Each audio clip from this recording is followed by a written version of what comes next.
Good morning. Welcome back again. We've got a lot of different stuff going on today, and I don't know how much progress I'm going to make on the planter here, but we'll do what we can.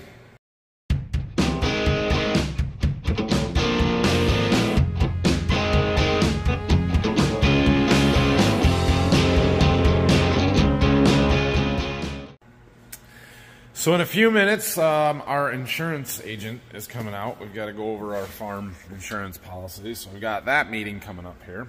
I have 3 different seed trucks on their way. One of them has called me already and said he would be here in like an hour and a half. So probably as soon as we're done with the insurance people, I'll have to go unload a truck. Then I'm supposed to have another one at noon and another one at 3 o'clock today. But the first one's early. The other one's maybe early too. So we'll see from there.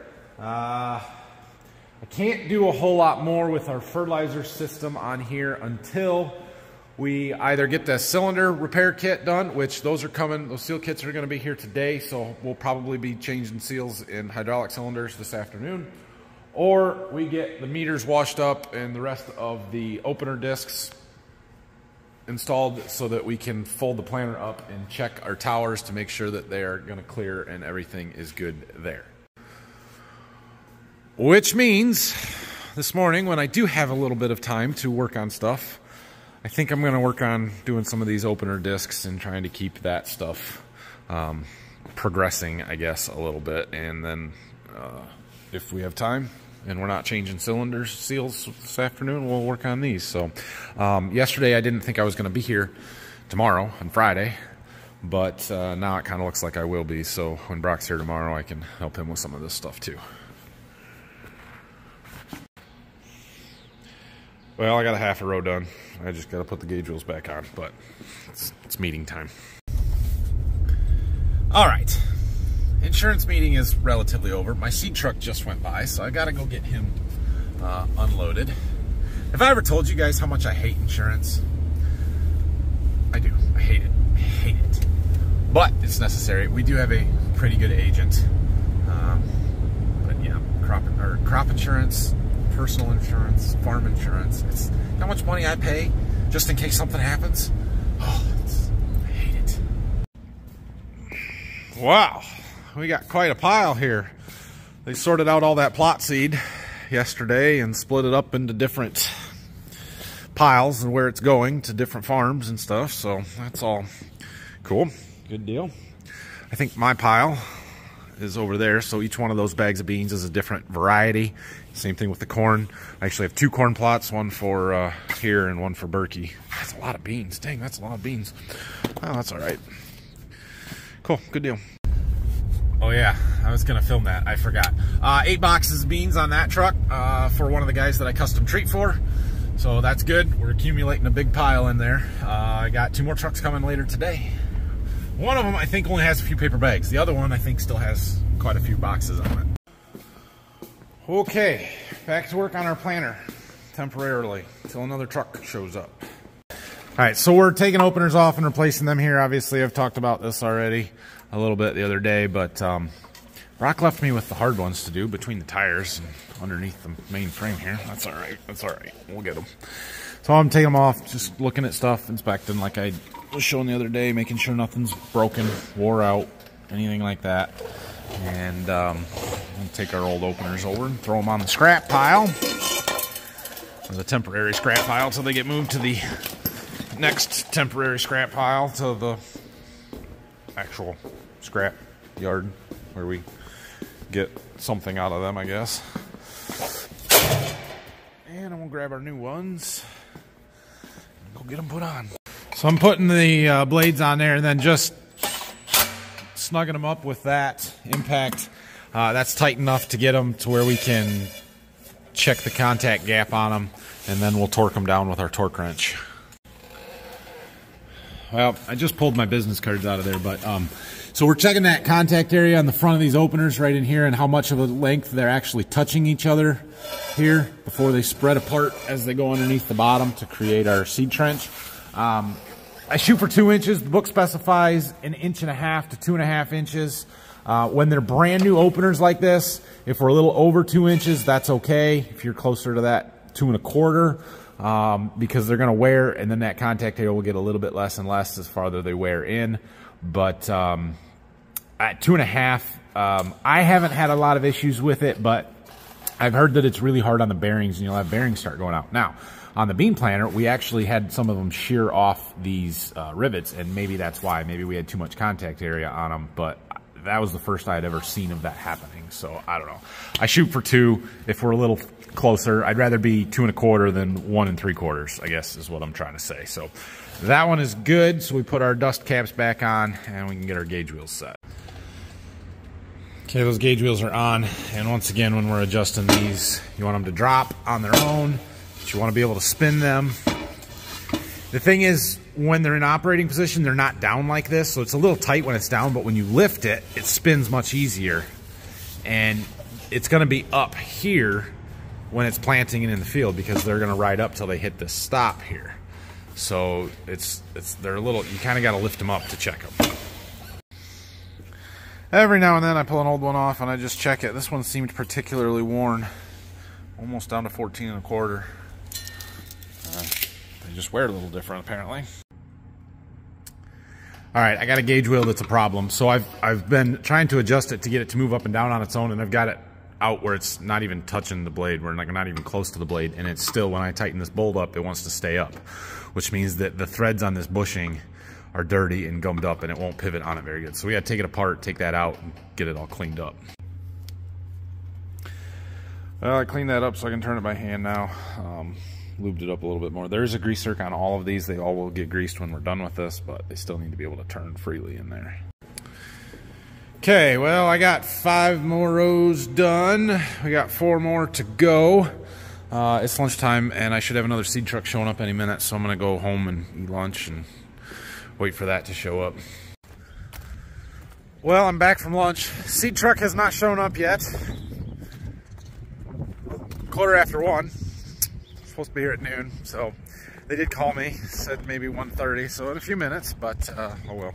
I'm gonna walk out to our parts drop here and see if those seal kits for those cylinders came. If they did, we're gonna work on that this afternoon. No dice, not yet anyway. They might still make it. Okay, truck 2 made it. It had 15 paper bags. That was hardly worth the trip, but we did get all of those boxes earlier this morning, and we got one more truck coming, so we're getting a pile here. I needed to get warmer out to incentivize me to get this stuff out of here, because it's time. It's the last part of March, or usually the last week of March, first 2 weeks of April is when I deliver seed, and we're about there. Now, I haven't done anything yet, but maybe next week. I don't know. It's not supposed to get any warmer for a while. In fact, it's supposed to be cold over the weekend here, back into the 20s for lows at night. So yeah, it's not helping me. Want to get seed out, start thinking about planting stuff, I can tell you that. Well, while we were gone doing that, look what showed up. Seal kits. So we cleaned off our bench here, and we're gonna figure out how to remove a couple of cylinders. Okay, so these are the 2 cylinders that we are after, and I did one of the mainframes on the 1790, so I felt pretty confident on how to do this. I've got the cylinder stops in, 1 on each set of 2 tires there, and so we're going to start the tractor up and lower it onto that, and try not to lift this tire up, and then put everything in float, and I think that should relieve the pressure in it. However, after I got blasted with hydraulic oil, taking a solenoid out of the valve block on that 1790, I'm a little bit scared here. There is a warning sticker on these cylinders, on this hose here, that says that it is under pressure and to read the operator's manual about how to do that. And that says to lower it to the ground, but lowering it to the ground until the cylinder stops should be the same thing. The thing that it says to do that I did not and should have was to basically push all of the switches back and forth on the control box, the fold box in the cab there, while it's in float. And so I wonder if that was why one of those valves had a little bit of pressure. And it wasn't a lot, because nothing moved when I took that out. It wasn't like oil came spewing out. It just was under pressure, and as soon as that was relieved, then it was fine. So we're gonna go ahead and start it up, lower it down onto those stops, float it, let everything try and relieve any pressure off of it, and then we'll crack some hoses and see if we got all the pressure off of it, hopefully. And we should be able to get that one off of there, and shouldn't be too hard to do. So here's our number 1 SCV, and when I push it down, we should see the planter lower, which we do. And if I keep going, it will lift those tires all the way up, which is not what we want. So we're gonna set those right back down and then hit it into float, which essentially we push this down and forward like that. Now that should relieve all the pressure in that system, but what the book says to do is to then start pushing these buttons all back and forth and making sure, and see it moved just a little bit when I did that one, and that should relieve any other pressure that's in them. So we'll try that. Okay, well, I'm getting it. It's loose. For peace of mind, I grabbed some rags and threw them over the end of this just in case. I mean, it should drip. It shouldn't spray out. Keep holding my phone right in front of my face, right? Just in case. Watch it through the screen instead of live. It's loose. No, we're good here. Yep, perfect. Just gonna drip a little bit. We'll try and prop that one up so that it drains back into the hose instead of on the ground. All right, this bottom one is a little bit tougher to get into just because there's not much room to work. We'll have to come in from over here, I guess. But we should be able to get that. Okay, pulled some pins and got the cylinder out of there. You can see the bottom here where it's all dirty and stuff. That's accumulated dirt from oil seeping and leaking out of there. I'm sure it's the seal around this ram, and so we're gonna pull everything apart and fix it, basically. That's the idea anyway. You guys have seen me do this, but we'll go through it again just because. So the first thing we gotta do is get all the oil out of it, and basically I'm just going to compress it, and then all the oil shoots out of that bottom port. And then when I pull it the other way, the oil on the other side of the ram will come up and shoot out of this port. Okay, so we've got to pull that ram out to get the oil out of the other end of it. It's a little bit hard to pull by hand and hold it, so I got my winch set up here. Come along, whatever you want to call it. With some chains to anchor it, hold it in place. Oops, gotta get up there.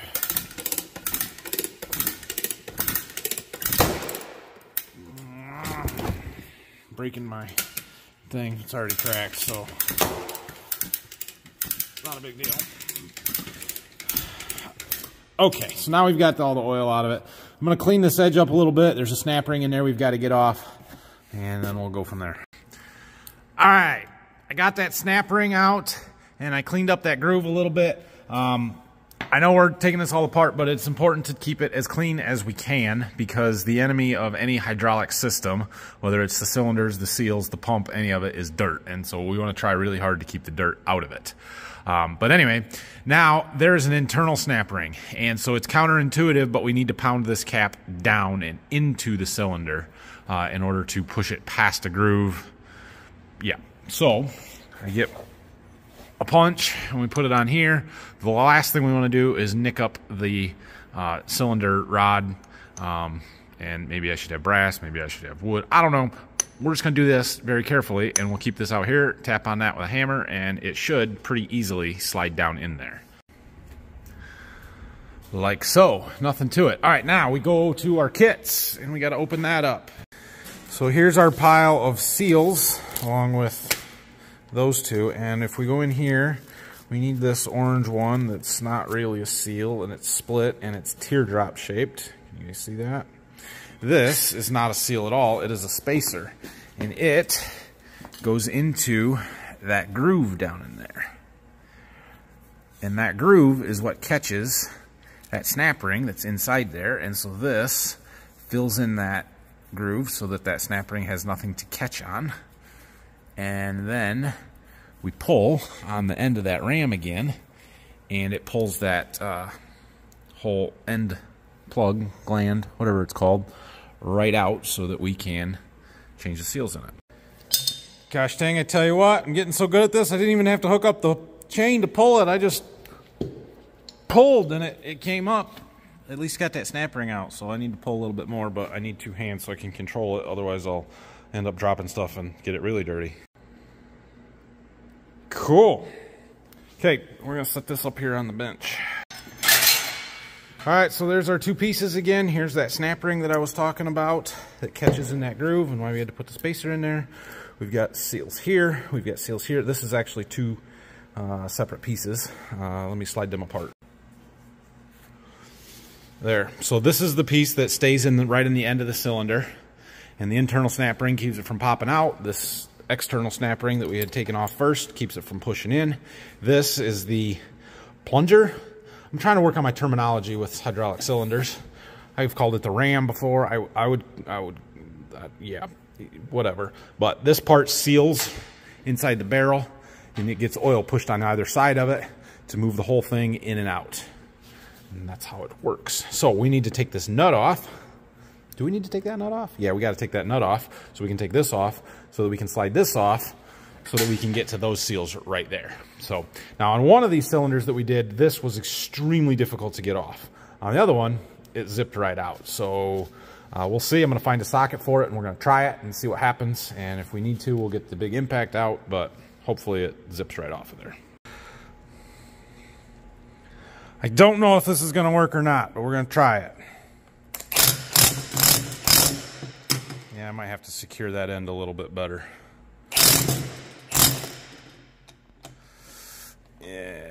Yeah. All right. So this is easy to do. We just take it back over to the planer where we took it off. We put the pin in, and then we can hit that with the impact without worrying about it flopping all over the place. Well, the 1/2-inch electric didn't cut it. So I'm trying the inch air, and I don't know if it's going to do it either. We might have to use some heat. I'm pretty sure they put red Loctite on those threads, which is why you need heat, because heat is how you release it. But we're going to give this a shot once the air compressor charges up completely and see what happens. Amazing. Amazing. It does not take much heat to release red thread locker, but it takes heat because that thing wouldn't touch it. And as soon as I heated it up for just a minute or so, and took it right off. All right, back to our bench. We'll leave the nut there to cool down. The end of that is going to be pretty hot for a few minutes anyway. So we got the plunger off here, and then the end cap, whatever we're calling this. So we're going to start with this on new seals. We'll do these inner ones first, which are these 2, and then we'll do the rest of these. Yeah, I need my pick. What do I do with my pick? Right here. I've been using it to pick dirt, so we got to get it cleaned off. And you just kind of got to work it in there. It's in a recessed groove. I'm not worried about damaging this one because, well, we're replacing it anyway, so if you poke it, it does not matter. Pick that one out of there. And then there's another one down inside there. Same type of thing. There's our old ones. New ones are installed. I put a thin coat of new oil on and then snap them into place there. So now we'll do the ones on the outside.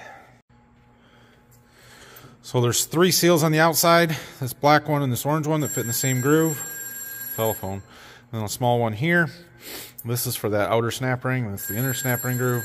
And then we got the 2 on the inside. So we're going to go ahead and put that back on here because that goes on first. We got to remember this piece though. This is that snap ring. You can't get it on once that's on there. So we put that on, and then this goes this way, and real nice and gently and carefully we seat those seals and get that to slide on there. It's close. There.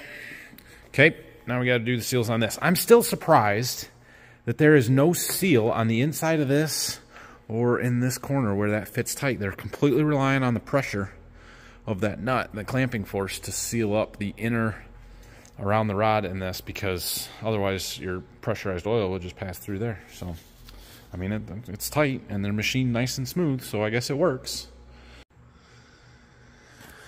So on this piece, they kind of stack seals. I don't know why. I'm not smart enough to know why, but there's this big black one that goes in there first. Looks like this. This is the old one. It's kind of stepped on each side. And then we put this blue one that is not super flexible. Not a rubber material. I don't know what it is, but anyway, we put this one on top of it. And then there's these kind of plasticky ones that go around the outside and keep this centered. And apparently it works. Okay. So now that's got all new seals on it as well. So we're going to stick this back on here. The flat side and the side with the little tiny bit of red Loctite on it, that goes out. That's how we know that. No, what we do is refer to the video when I took this out to see which side the black seal was on and the blue side. And it was that way. Okay, now I need that nut. Think it's cooled down? Probably. Okay, the nut is indeed cooled down. I cleaned it up best I could. We have some red thread locker. It's not Loctite, it's Permatex. Why doesn't my phone focus any better? I'm sorry, guys. Anyway, you guys see that? Kinda, sorta. Do you think I'm gonna be able to get the cap off of there? Looks like it's red Loctited on to me. Uh-oh, we're in trouble.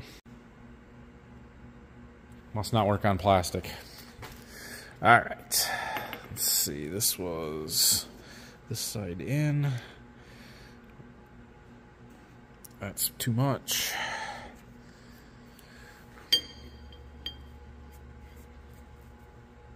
We'll twist that on there. Now, this seal kit did come with a couple of extra ones, and I'm not real sure what they're for, other than that they're very close to these two. Except for on these ones, the black one is thicker and the orange one is thinner, and these are the opposites, where the black is thin and the orange is thicker. I matched it to what I took out, is those, and so I don't know. Must be some applications they switched them for some reason. I don't know. But anyway, that portion is ready to go back in our barrel. Before we stick it in there, though, we need to take that spacer that we put in out. Might need my pick. There we go. Okay. So there is that. And we're just going to look in there and see if we see any dirt, anything that we need to look at, inspect. All looks good to me. So I think we're ready to grab that ram and slide it down in there nice and gently and carefully. And careful to, it should spin once we put it in there. But we want to orient that grease zerk away from the fittings because of the way that it mounts on the planter. So carefully wiggle it. And it should slide in.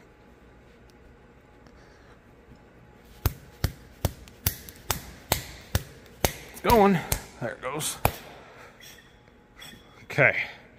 We don't need to go all the way in. We gotta push this down. And we gotta get that seated. Get that snap ring started down in there. Push it in. And then put this outer snap ring in. So that's how it works.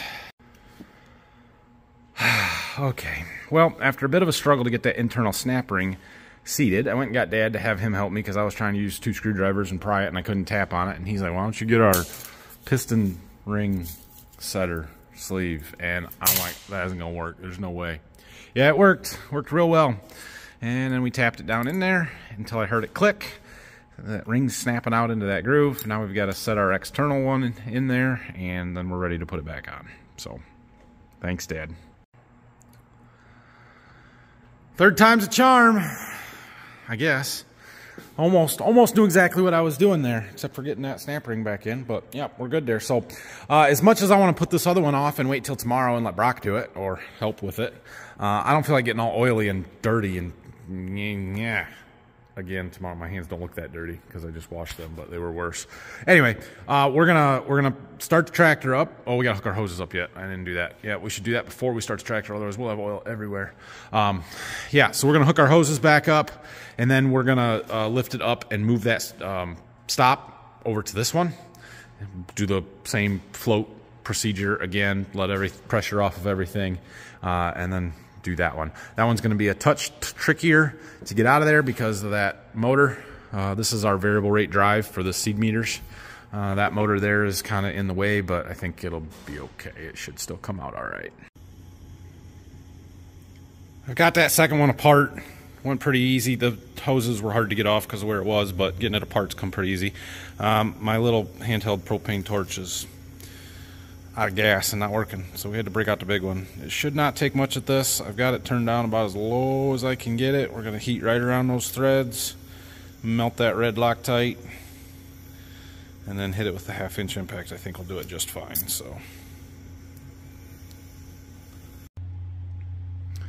So this here is about the point where I started struggling with that last one.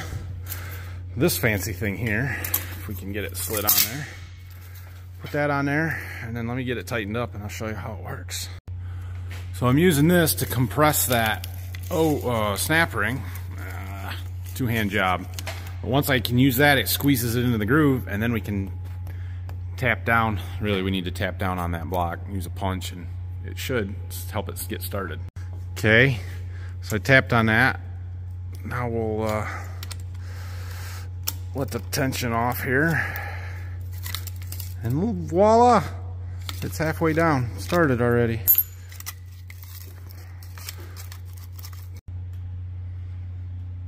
Snap ring's in. Done. We can get it put back up there. 437. That took me about a little over half an hour to do the seals once I got it off. Maybe not even that long. But I started, I don't know, it was 10 till when I started taking hoses off. Okay, it's back in there. That hose right down in there, the top one on the back of that cylinder, is very difficult to get to, but we got it back together. So now we're done with the hydraulic cylinders. My boys came for a visit tonight, didn't we? Say hi, boys. Hi. What are you doing? No, that's a terrible idea. Why do you need to go up there? What if you fall? Nobody ever listens to Dad. It's just, this doesn't happen, ever. Anyway, we're ready for our brackets now for the that pump. I might just throw those couple brackets on tonight, and then we'll probably be done for the day. Well, check it out.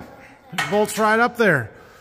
Pump will sit up on top here, so it's nice and high and out of the way. We should be able to get in there a lot easier to get to the seed meters and the row units when we're doing plots and stuff than, you know, that monstrosity. So awesome. Cool. Looks good. I've got a seed truck coming. The last one finally called me. It's almost 5:30. Said he'd be here at 6. So I guess I'll stake around here until it's time to go unload the seed truck, and then we'll go back and take care of it. Yep. Why are you picking at my stickers? What do you got my wrench for? It's 15/16 wide. It's a 15/16. You're right. Good job. Yeah. You lining up all my bolts? Thanks. Check it out. We've got a pump up there. That pump is heavy and hard to get up there, but we got it. I think that's how we want it. You can turn it and mount it in a couple different directions. Those kids. This is our outlet. This is our inlet. And we've got these valves that we're going to mount to a side, and I can put them here. I can move them forward. I could put them on the other side. I'm trying to figure out where the best place to put them is. That valve right there is our inlet, so we've got to get a hose to connect that to this to go in, and then we go from these valves to our sections on each wing. So yeah, we'll see. What, boys? There's more holes. They're noticing the holes in our I-beam up there for our hoist, and I told him, he said they burn a hole in it, and he's right. And I told him that that was so when they lifted it up there, they needed a hole to hook the chains up. All right, well, we're gonna leave it right here for the night and think about that. I'm thinking I'm gonna move that to the other side just because I don't know how the best way to route a hose coming out of here and get over to that without kinking it, pinching it, putting it in a bad spot is. So this is our inlet. I think it could go in either side, and then these are our outputs, and these are electronic valves that will open automatically as necessary for our section control. And I believe the opposite end, whether we go in here or in over here, the opposite side, well, is where our pressure sensor goes. So yeah, there's a flow meter built in right here, and that's where it's gonna control the adjust the speed of the pump in order to keep our rate consistent, because it'll know how many acres it's applying and the speed, and, or, you know, the width and the speed times flow equals gallons per acre. And yeah, it's good. So anyway, we're done. Time to take the boys home. Thanks for watching today. I know this was a lot of repetitive stuff that you've seen before with the cylinder and everything else, but like I said before, I film what I'm working on, and that's what I was working on. So it's no different than me planting corn for 5 days in a row, or being in a combine for 30 in a row and you watching it again. So yeah. Anyway, more work on this tomorrow. Brock will be here. He's gonna wash meters and work on the rest of those seed openers. And I'm probably gonna run and pick up that clover seed in the morning, provided it's not raining. And I need to make a couple other stops, get some stuff, and then we'll keep plumbing and working on this fertilizer system. So have a great night, everybody. We'll see you tomorrow. Like, subscribe, questions, comments, all that good stuff, do it down below. Thank you. Bye.